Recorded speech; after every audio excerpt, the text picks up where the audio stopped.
Hello दोस्तों, मैं आशीष कुमार अपने YouTube channel Bihar GK tricks में आपका स्वागत करता हूं। आज हम लोग विश्व का भूगोल के अंतर्गत ज्वार भाटा के बारे में इस वीडियो में पढ़ेंगे। तो यदि आप लोगों ने अब तक हमारा channel Bihar GK tricks subscribe नहीं किया है तो इसे सब्सक्राइब कर लें, साथ ही बेल आइकन को जरूर दबाएं। तो आइए वीडियो को स्टार्ट करते हैं। तो आइए सबसे पहले हम लोग इसके नोट्स को पढ़ते हैं। सूर्य व चंद्रमा की आकर्षण शक्तियों के कारण सागरीय जल के ऊपर उठने तथा गिरने को ज्वार भाटा कहा जाता है। फिर से पढ़ते हैं। सूर्य व चंद्रमा की आकर्षण शक्तियों के कारण सागरीय जल के ऊपर उठने तथा गिरने को ज्वार भाटा कहा जाता है। ज्वार भाटा की उत्पत्ति सूर्य एवं चंद्रमा के आकर्षण बल तथा पृथ्वी पर उत्पन्न होने वाले दो बलों अभिकेंद्रीय बल और केंद्रमुख बल एवं अपकेंद्रीय बल या केंद्रोपसारित बल के परिणामी बल के फलस्वरूप होती है।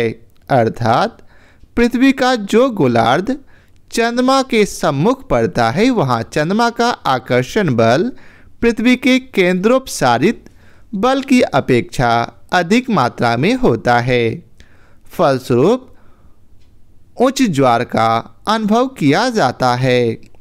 दूसरी ओर पृथ्वी का जो गोलार्ध चंद्रमा के विमुख अर्थात विपरीत होता है वहाँ केंद्रोपसारित बल का परिणाम चंद्रमा के आकर्षण बल से अधिक होता है। फलस्वरूप निम्न ज्वार अर्थात अप्रत्यक्ष ज्वार का अनुभव किया जाता है। इसी कारण पृथ्वी पर 24 घंटे में 2 बार ज्वार एवं 2 बार भाटा का अनुभव किया जाता है।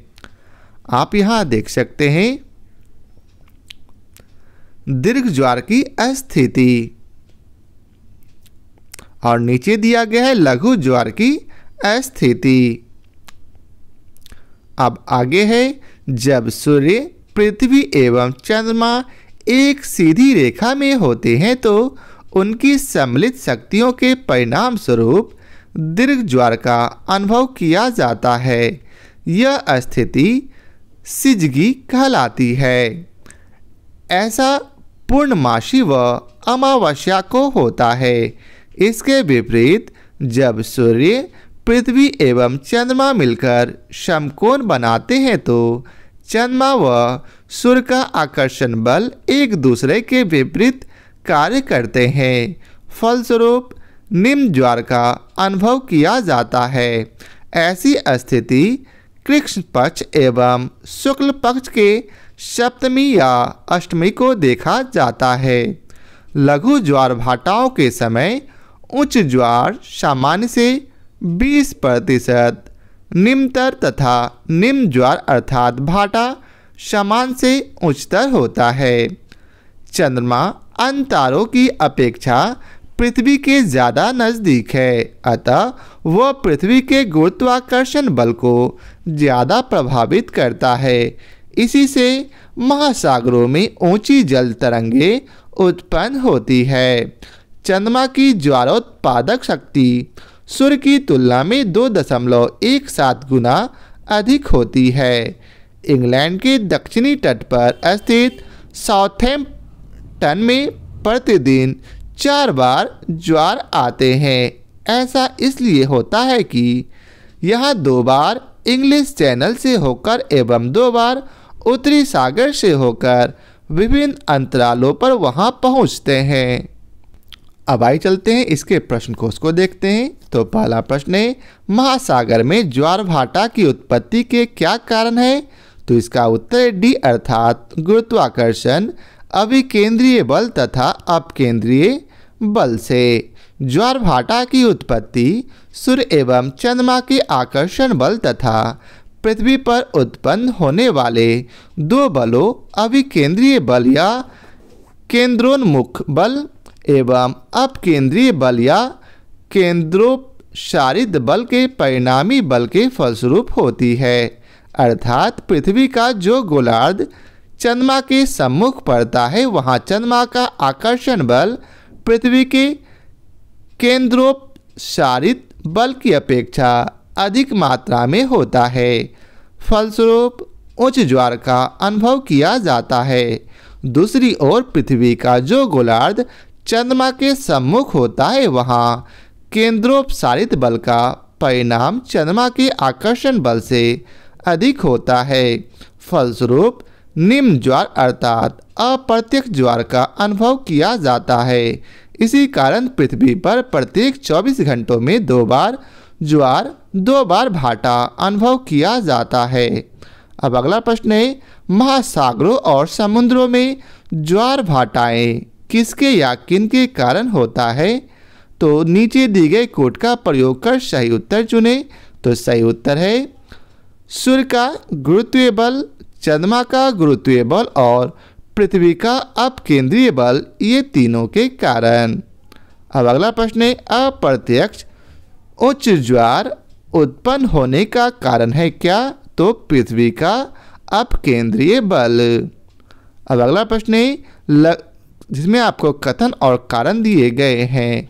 कथन ए में बतलाया गया है, लघु ज्वार भाटाओं के समय उच्च ज्वार सामान्य से निम्नतर तथा निम्न ज्वार सामान्य से उच्चतर होता है।